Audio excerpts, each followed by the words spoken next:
전능하사 천지를 만드신 하나님 아버지를 내가 믿사오며 그 외아들 우리 주 예수 그리스도를 믿사오니 이는 성령으로 잉태하사 동정녀 마리아에게 나시고 본디오 빌라도에게 고난을 받으사 십자가에 못 박혀 죽으시고 장사한 지 사흘 만에 죽은 자 가운데서 다시 살아나시며 하늘에 오르사 전능하신 하나님 우편에 앉아 계시다가 천리로서 산자와 죽은 자를 심판하러 오시리라.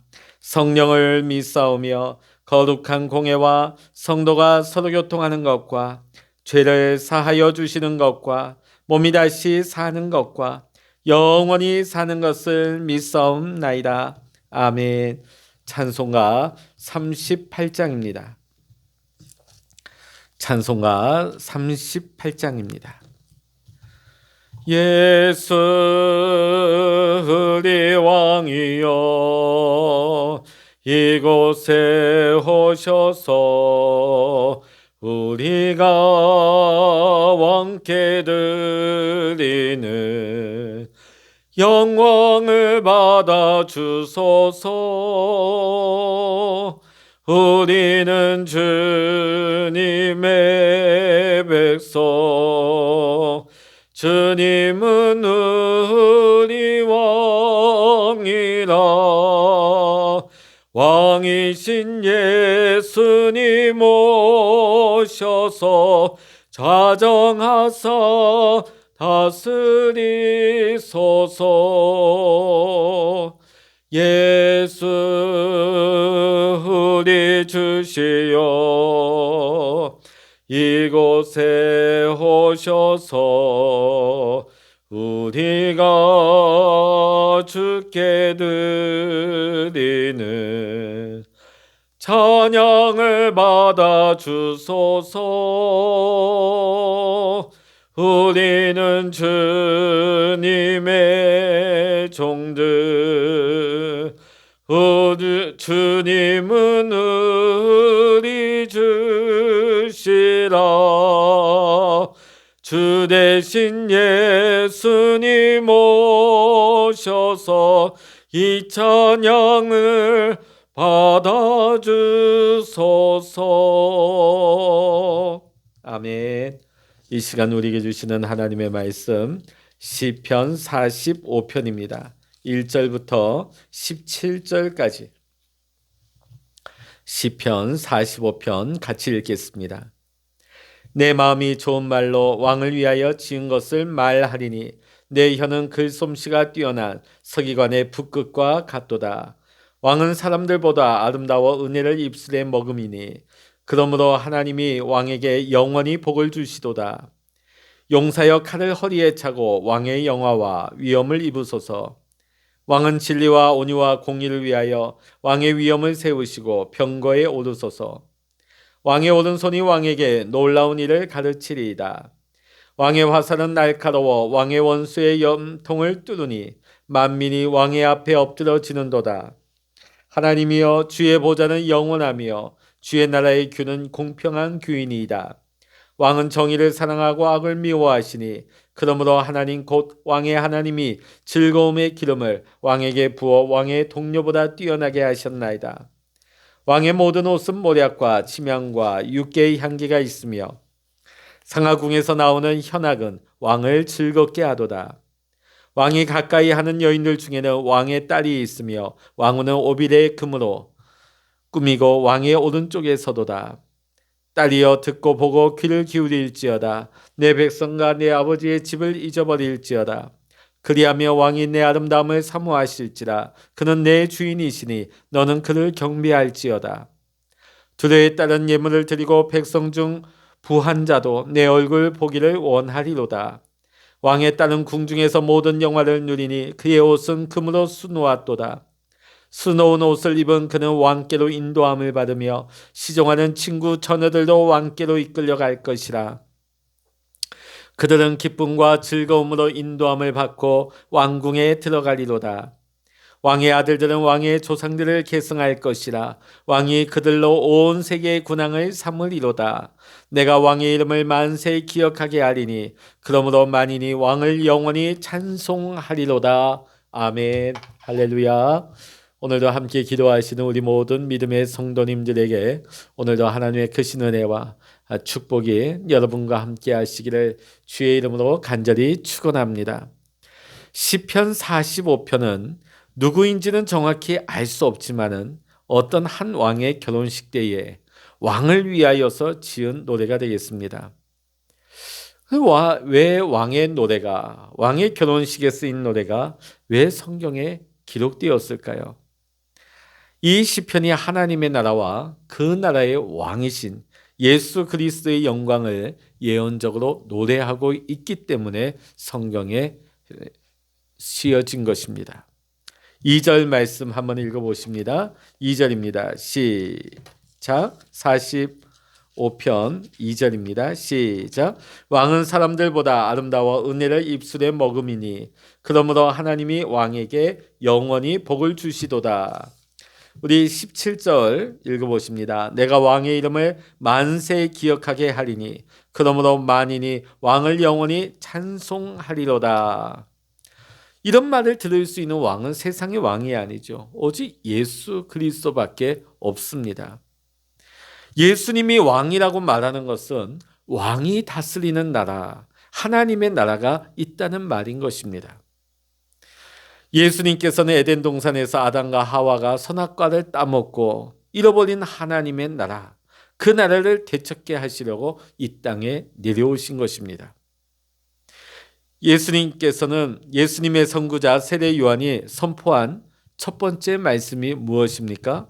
하나님 나라입니다. 마태복음 3장 2절을 보며 회개하라 천국이 가까이 왔느니라. 예수님이 첫 번째 전파하신 말씀도 다름 아닌 하나님 나라였습니다. 마태복음 4장 17절의 말씀을 보면 이때부터 예수께서 비로소 전파하여 이르시되 회개하라 천국이 가까이 왔느니라 하시더라. 아멘. 신약에는 하나님 나라, 천국이라는 단어가 무려 100여 번이나 나오고 있습니다. 자, 그런데 이 모든 단어들은 거의 모두 예수님께서 말씀하신 것입니다. 그리고 예수님께서는 부활하신 이후 40일 동안 더 세상에 머무시면서 계속 말씀을 전하신 것도 다름 아닌 하나님 나라였습니다. 자, 사실 어떻게 보면 제가 이 시편 45편을 시작하기에 앞서서 계속해서 하나님 나라에 대해서 좀 장황하게 말씀드린 이유는 우리가 예수님을 믿는다는 여러분에게 있어서 하나님의 나라가 우리에게 얼마나 중요한 것인지 묻고 싶어서입니다. 예수님을 믿는다는 우리에게 있어서 하나님의 나라는 어느 정도로 중요할까요? 하나님 나라에 대한 그리스도인의 태도는 크게 4가지 중에 하나일 것입니다. 한번 들어보십시오. 첫 번째는 하나님 나라를 향하여 살아왔다. 하나님 나라를 향하여 살아왔다. 둘째는 하나님 나라를 등지고 살아왔다. 등지고 살았다는 거죠. 세 번째는 하나님 나라 주변을 빙빙 돌면서 살아왔다. 네 번째는 하나님 나라 안에서 살아왔다. 향하여 살아왔다. 등지고 살아왔다. 주변을 빙빙 돌면서 살았다. 나는 하나님 나라 안에서 살았다. 여러분은 어느 항목에 해당이 되십니까?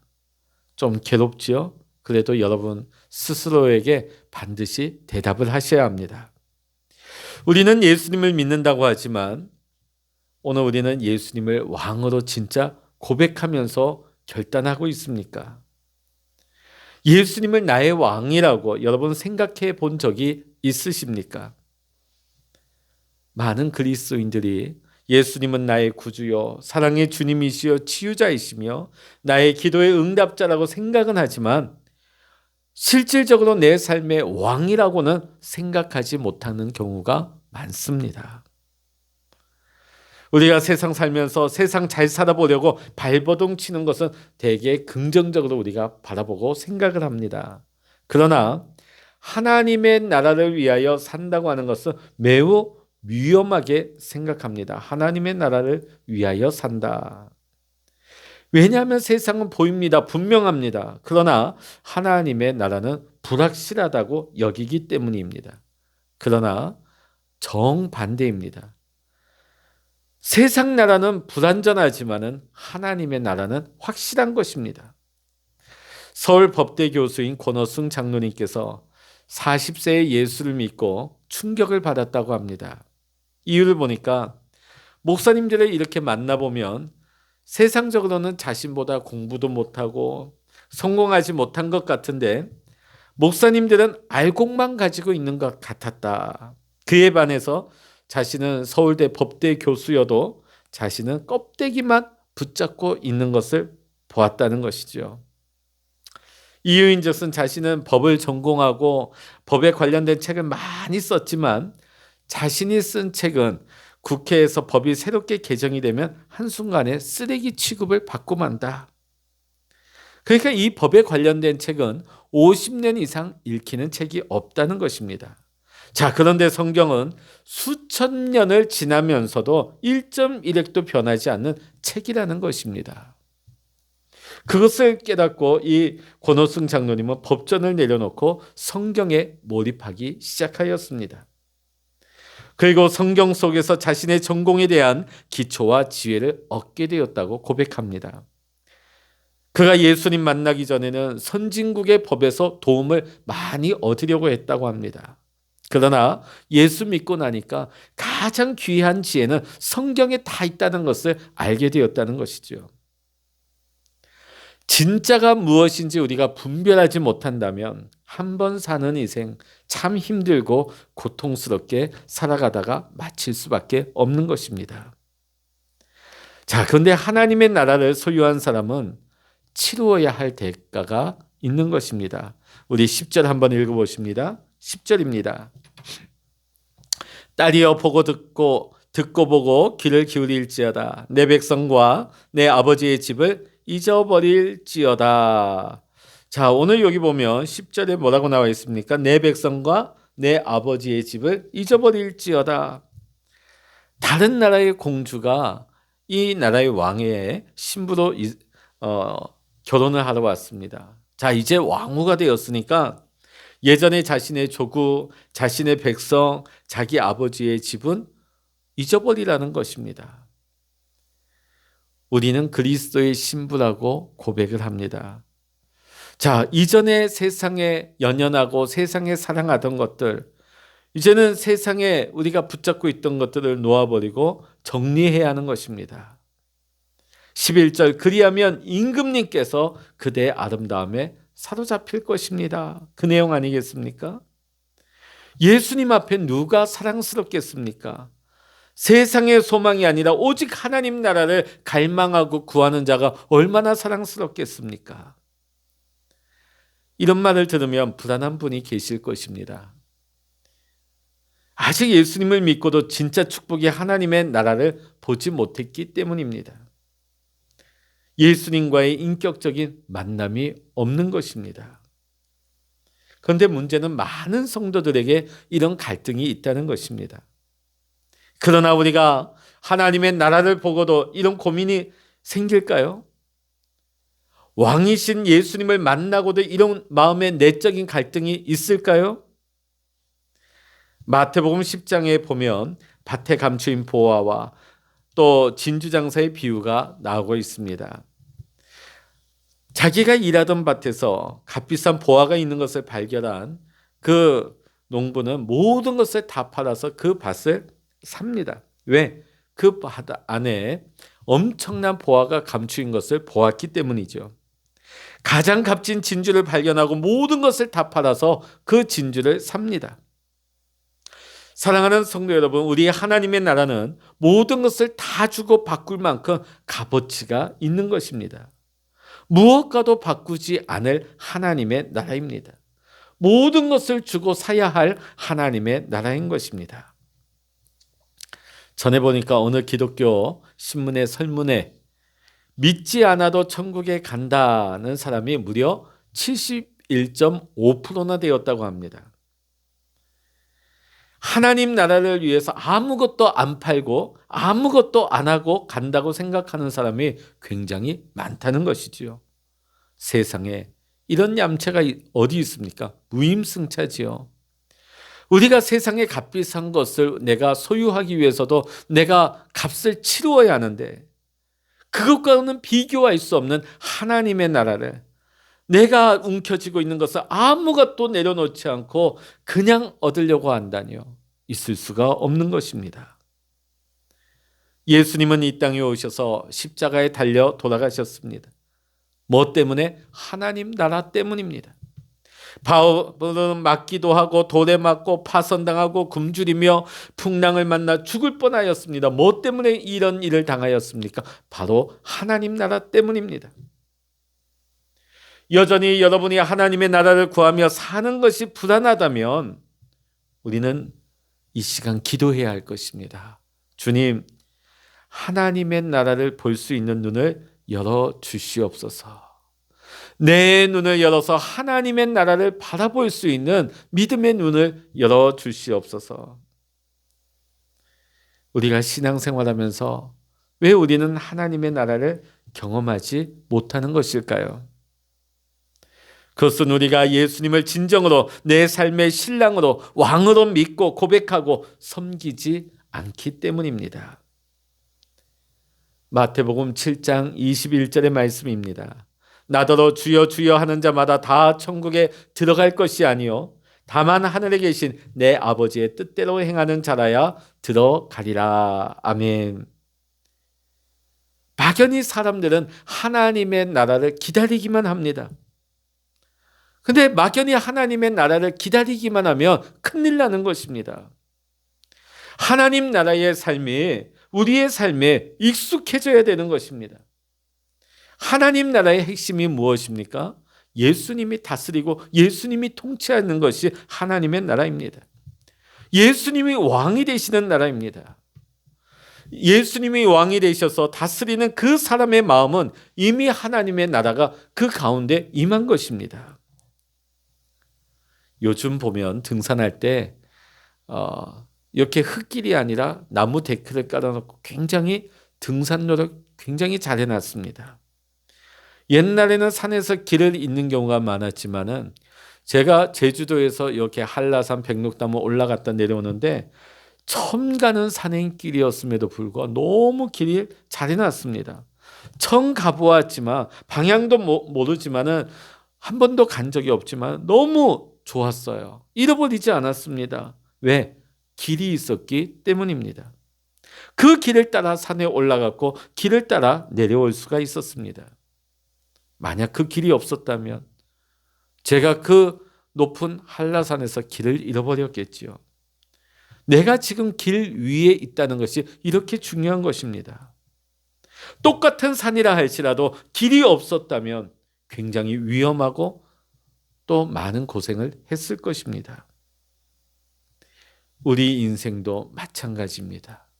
우리의 삶도 길 위에 있어야 합니다. 지금 여러분의 삶은 길 위에 있습니까?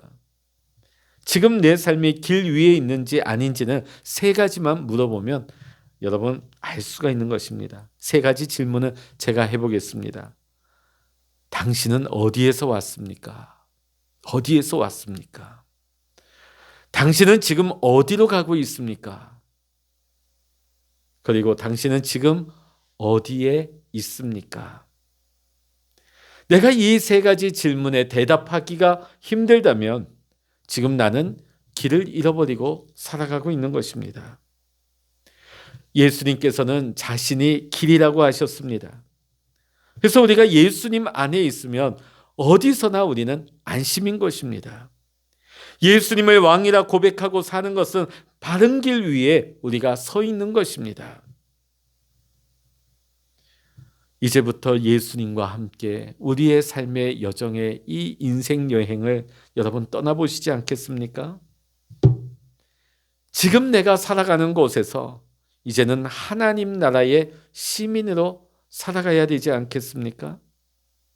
어디서나 분명한 우리의 신분의 고백이 있어야 될 줄로 믿습니다. 나에게는 왕이 있습니다. 그 왕은 예수 그리스도이십니다. 이것을 우리는 삶으로 세상을 향하여서 우리는 증거해야 됩니다. 그래서 세상 많은 사람들이 나를 볼 때에 이야, 저분에게는, 저 사람에게는 왕이 계시구나. 예수님이 저분의 왕이구나. 사람들이 인정할 때까지 우리는 우리의 삶 속에서 나에게는 예수님이 나의 왕이십니다.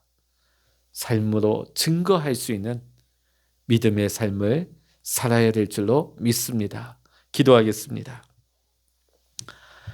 할렐루야. 하나님 아버지, 오늘도 내 마음문을 열고 나의 주, 나의 예수 그리스도, 나의 왕을 오늘 내 마음속에 환영하며 모셔드리기를 원합니다.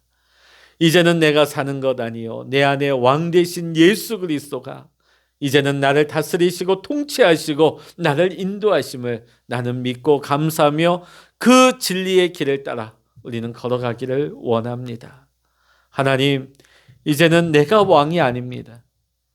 이제는 예수 그리스도만이 내 삶의 전부가 되시고 왕이 되십니다.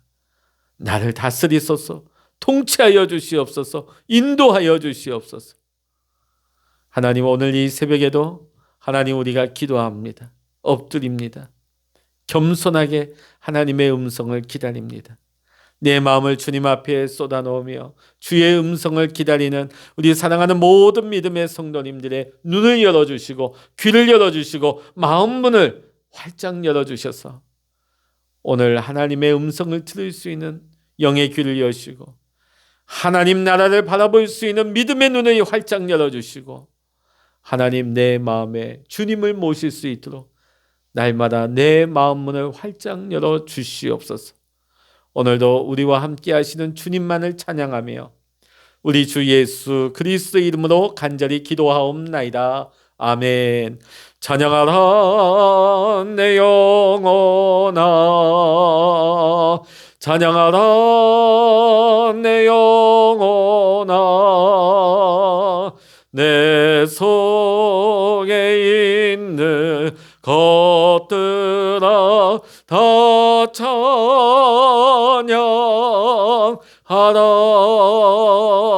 기도하라 내 영혼아, 기도하라 내 영혼아, 내 속에 있는 것들아 다 기도하라. 주의 일창을 합심하여 기도하십니다. 주여